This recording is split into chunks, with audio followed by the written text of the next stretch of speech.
protiv puževa, protiv lukove muhe, buhača i gusjenica, kao dodatak kompostu ili za obogaćivanje tla.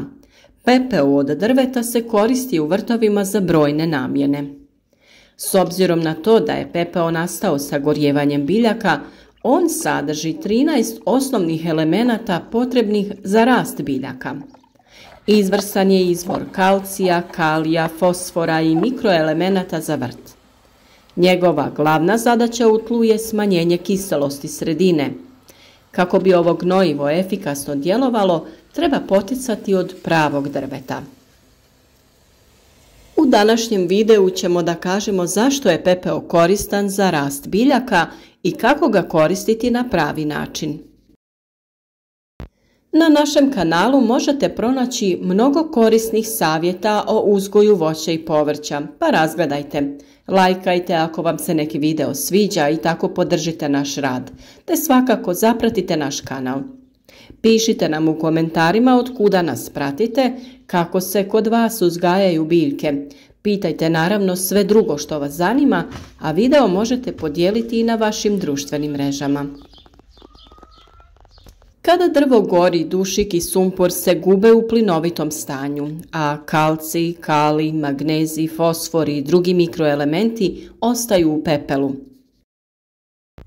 Karbonati i oksidi preostali nakon paljenja koriste se za umanjivanje kiselosti tla. Također pepeo popravlja strukturu teških glinastih tla jer razbija tlo i pomaže u prozračivanju.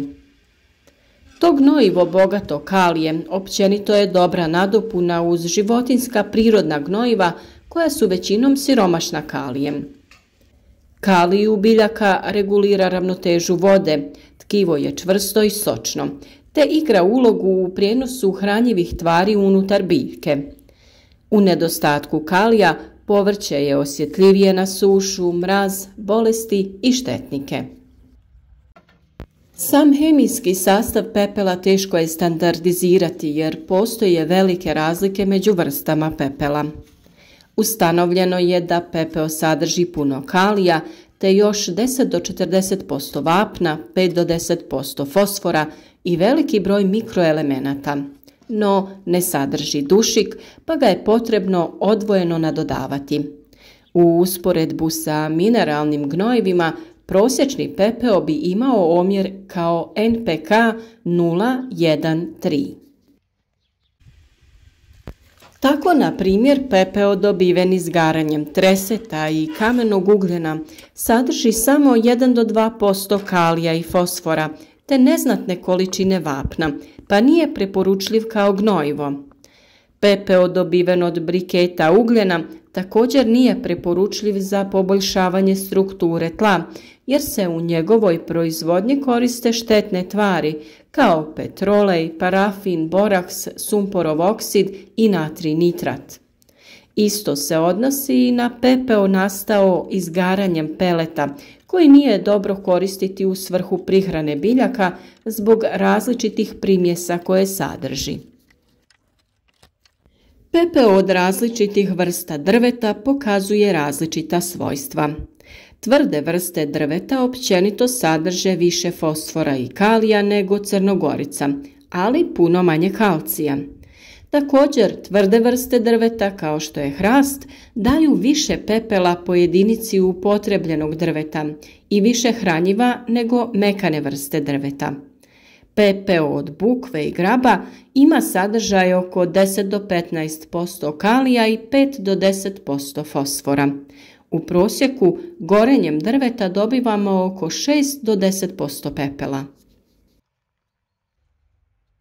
Pepeo drveta sadrži kalij koji je glavni nutrijent povezan sa cvjetanjem i plodonošenjem. Ipak razina kalija će ovisiti o starosti drveta koje je paljeno. Mlado drvo kao reznice, ostale nakon orezivanja, imati će veći sadržaj kalija od starih grana.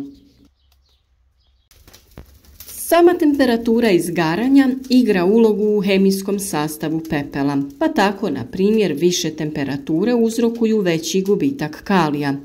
Također, s višom temperaturom izgaranja manje se pepela proizvede. Zato izgaranje na temperaturama ispod 900 stepeni rezultira povećanim sadržajem kalija u pepelu i minimalnim sadržajem metala.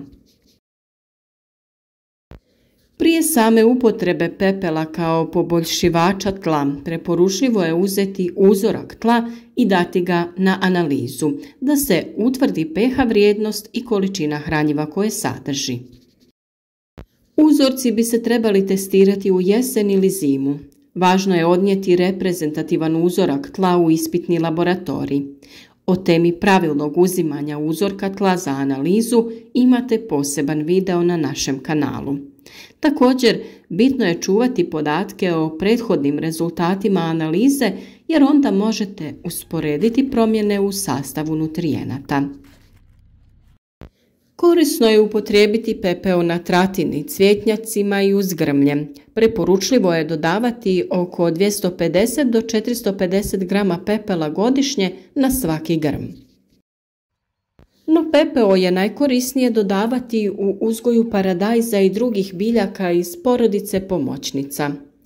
Uzgoj povrća kojemu je potreban kalij, primjerice pastrnaka, mrkve i celera, može se pospješiti primjenom drvenog pepela. Voli ga i cikla te tikvice. Mahune, graha i graška će biti punije ako upotrebljavate pepeo. Pa da kažemo i nešto na koji način se koristi pepeo. Pepeo se može dodavati u povrtnjak direktno na tlo u količini od 50 do 150 grama po metru kvadratnom. Nakon posipanja ugrabite ga u zemlju ne oštećujući korijenje ili ga nakon rasprostiranja na površini tla u sloju od 3 do 5 cm motokultivatorom izmješajte dublje u tlo. Treba paziti da se sjeme ne stavlja direktno na pepeo.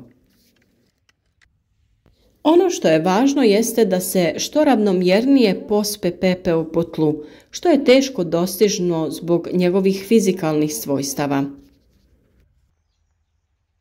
Prije primjene moramo znati da ga možemo upotrebljavati samog ili u kombinaciji sa drugim gnojivima ili tvarima. Njegova učinkovitost se povećava kada se primjenjuje u kombinaciji sa kompostom ili humusom. Ono o čemu smo govorili u proljeće jeste to da pepelom možemo posuti gomolje krompira prije sadnje. Time ih štitimo od bolesti i napada štetnika, a istovremeno ih oblažemo hranjivima.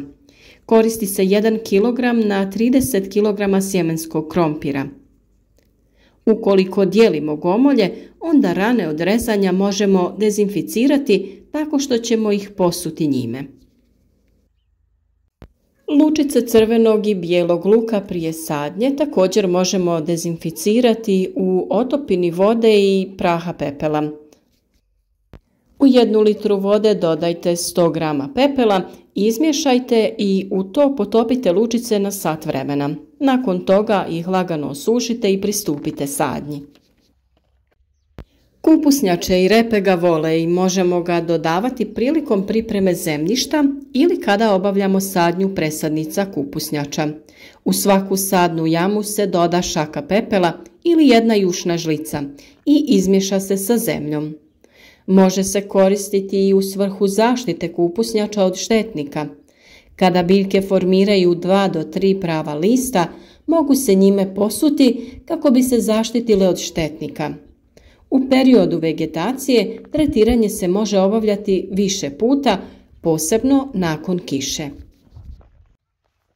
Krompir, paradajz, patliđan i paprika odlično reagiraju na ovakvu prihranu, posebno kulture koje su veliki potrošači kalija poput krompira i paradajza. Za krompir ga je najbolje pomiješati sa humusom ili kompostom u količini od 1 čaše pepela i 3 do 5 kg humusa na 1 kvadratni metar. Upotreba pepela u poboljšavanju tla mora biti sa namjerom da se postigne ili održi optimalna kiselost tla. Dodatno, ako se uz pepeo koriste i druga gnojiva, onda njihovu količinu treba rekalkulirati jer su pepelom u tlo već uneseni i drugi elementi.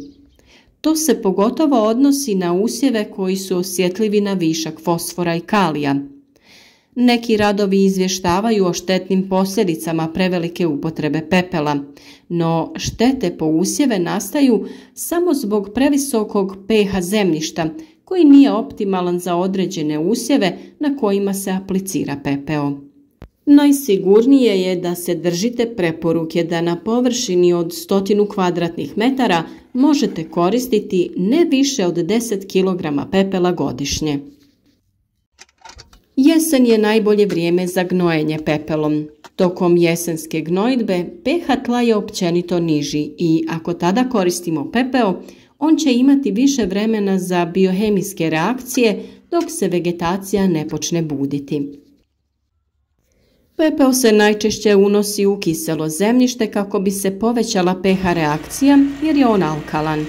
Može se dodati u zemljište prilikom glavne obrade i pripreme, u vrijeme sadnje u sadne jame, ali i kao prihrana tokom vegetacije te kao zaštitno sredstvo. Najbolje ga je kombinirati sa zalijevanjem ili miješanjem sa zemljom kako bi što prije djelovao i kako ga vjetar ne bi raznio. Nemojte upotrebljavati pepeo na lužnatim tlima ili uz biljke koje vole kisel okoliš. Lužnatim tlima potrebno je dodati sumpor. Nemojte koristiti pepeo uz tek proklijale biljke jer pepeo sadrži previše soli za klijance. Pepeo možemo upotrijebiti i u zaštiti biljaka od bolesti i raznih štetnika. Pospite pepeo oko biljke koju želite zaštititi tako da onemogućite prilaz organizmima koji prilaze po tlu. Tako će mravi odustati od jagoda, a puževi odustati od lisnatog povrća. Ali kada se pepeo jednom navlaži, gubi svoja repelentna svojstva. Također trebate znati da učestala upotreba pepela na ovaj način može previše podignuti pH vrijednost tla ili akumulirati visoke razine soli štetne za biljke. Suhim pepelom možete zaprašivati krompir sve do pojave cvjetova da biste ga zaštitili od zlatica. Pospite i kupusnjače kako bi ih zaštitili od napada buhača i gusjenica. Biljke se može i prskati vodenom otopinom pepela, a o svim načinima pripreme i korištenja pepela imate poseban video na našem kanalu. Na ovaj način odbijaju se kukci koji se hrane lišćem. Prskanje je potrebno ponoviti 2 do 3 puta u razmaku od 8 do 10 dana. Također u kompostištu pepeo drveta se koristi za održavanje neutralno kisele sredine, koja je najbolja sredina pri kojoj mikroorganizmi rastvaraju organske tvari. Pospite pepeo na svaki sloj dodanog komposta. Pepeo također dodaje nutrijente kompostu. Najjednostavnije je zapamtiti da dodate onoliko pepela da ga nakon miješanja sa kompostom ne možete vizualno izdvojiti. Upotrebom pepela iz vlastite peći uštedjet ćete na gnojivu za svoje vrtove. Iako postoji nekoliko alternativa u upotrebi pepela u poboljšavanju tla, čini se logičnim da je najbolje zemlji vratiti ono što nam je zemlja dala. Ukoliko imate veće količine, pustite ga da se ohladi i pakujte u posude ili vrećice, spremite na suho mjesto i koristite po potrebi tokom sezone. Vjerujem da svi tražimo korisne načine kako da prihranimo i zaštitimo naše biljke. Zato vas pozivam da zapratite naš kanal ukoliko već niste i družite se s nama uz novi savjet svaki dan. Naš rad podržite lajkom, podijelite video na društvenim mrežama kako bi i drugi imali koristi od naših savjeta.